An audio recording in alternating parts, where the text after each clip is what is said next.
Today, we're joined with a special guest, Madison Beale, to talk everything Frida Kahlo. Hi, Madison. Welcome to the podcast. Hi, Katie. Thanks for having me. So let's just jump in.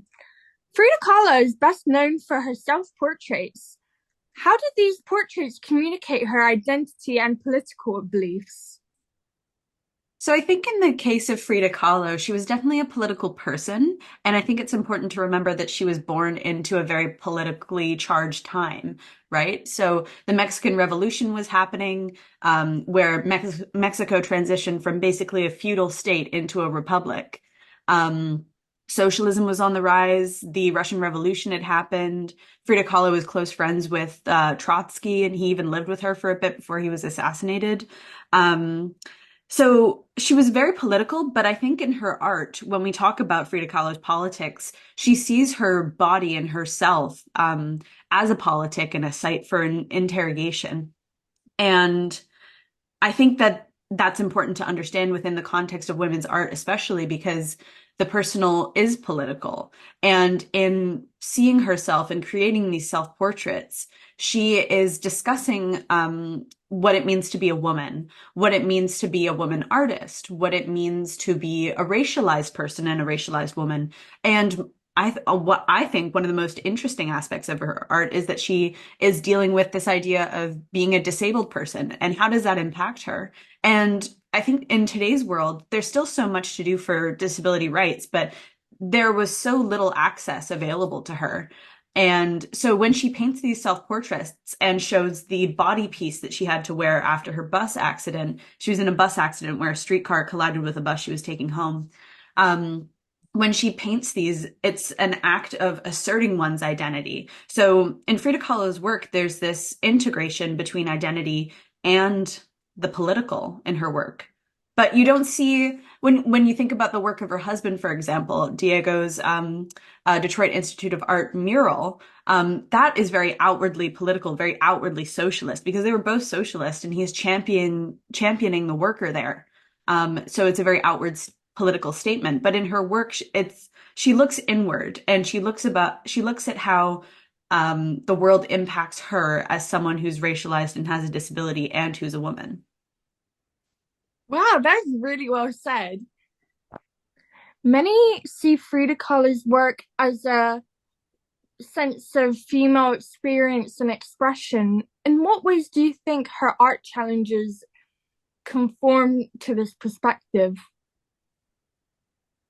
Yeah, that's a great question. I think when it comes to Frida Kahlo's work being emblematic of femininity, I think because there's so much to discuss in her work, it's so thematically and symbolically rich that I think most people, not let alone just women, can look at the work and feel some sort of identification with the work. But Frida Kahlo's work definitely focuses on femininity in a way that even today we can recognize in ourselves. And thinking about this question as a way to sort of look at the female experience, there's one piece of hers that's really jumping out to me, and that's the Henry Ford Hospital. So that was painted in 1932, and it was when she went to Detroit with her husband Diego when he was painting the murals for the Detroit Institute of Art. And these are iconic murals that have been preserved to this day. Diego was part of the Mexican muralist movement as well. But while she was in Detroit, Frida Kahlo had a miscarriage. So this is what that work is talking about. She's lying in this bed in this sort of like bleak landscape, and the bed is kind of bare, and there's these like iron, she's like on like an iron frame or something, and then there's these like babies that are kind of attached to umbilical cords. Some are kind of like blacked out fetal, like fetus figures. Other ones are kind of more fleshy babies that are attached with all of these umbilical cords into her womb. And she's alone, right? Like she's dealing with this miscarriage alone. And I think that when we look at that painting, there's so much pain, and pain that only people with uteruses and um, who want to have children or, have fallen pregnant can really identify with. So I think that that work specifically really talks to a sort of female experience there. And can you, what else was in the question? And in what ways do you think her art challenges or conforms to this perspective? Yeah, I think as a way to challenge this sort of question or to take a more nuanced approach to it, I think that it can't be totally identifiable because no one can encapsulate a female experience because a female experience, first of all, is so different for every woman. And moreover, Frida Kahlo and her work exists at this intersection between femininity, womanhood, um, her identity as a disabled woman and her identity as a racialized person. So as a white woman myself, I can't kind of grasp that aspect of her identity that she pulls out in her work. Yeah, What do you and think? um, I think yeah, like I like works that focus on like the female experience, and it's interesting to see that at a time where it wasn't, Yeah. especially in a like art style that was so dominantly like by like taken up by men. So Yeah, I totally agree. Like with her work in the kind of surrealist area. And to yeah, just kind of build on from that, the portrait that she made in 1940 called Self-Portrait with Cropped Hair. That was a portrait that yeah, she that's made. like my favorite one. Yeah, I love that one. I saw that one in New York and I felt really drawn to it. It was the first self-portrait that she made after she divorced Diego.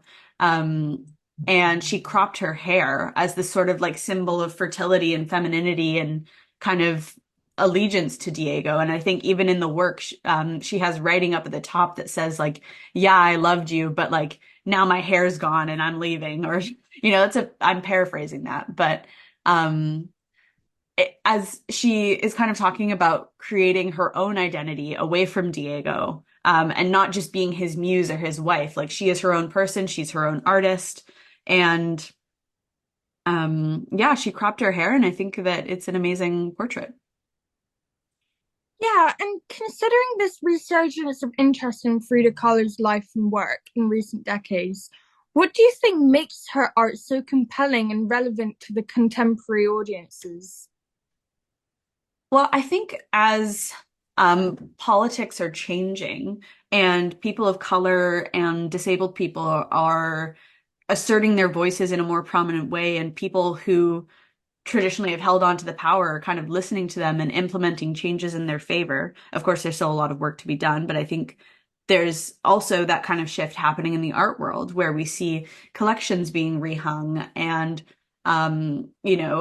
acquisition strategies of museums being a way to create more equitable spaces.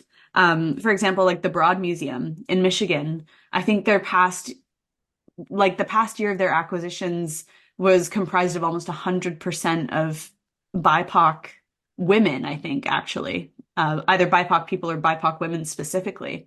So I think that there is this interest in kind of constructing these art historical narratives, and elevating people to the same standing that like white men created the canon to be. And I think we're seeing art and we're kind of getting a better understanding of other artists who were locked out of the canon previously. And I think with her work, like I said, it's so symbolically rich.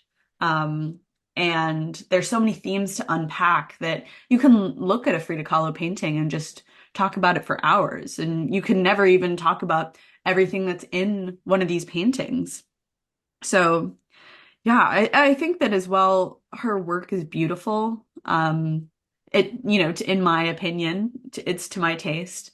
Um, I like that she talks about identity so much and her experience as a woman and her experience as someone who dealt with pain, as someone who deals with chronic pain as well, kind of like recognizing that in someone else's work and knowing that, they dealt with all of this pain and were able to kind of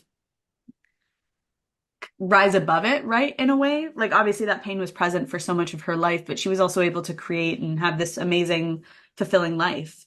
So, yeah, I think that as time goes on and hopefully more diverse voices and works are present in collections and auction cycles and all of those things, we're going to have more artists like Frida Kahlo kind of being brought to our attention, that talk about these issues and kind of work together to create a better world, and I think art's a hugely important part of that process. Yeah, well, thank you so much for being on the podcast. And yeah, this is a really nice conversation. So, to our listeners, come back for next episode. See you. Bye. Thanks for having me.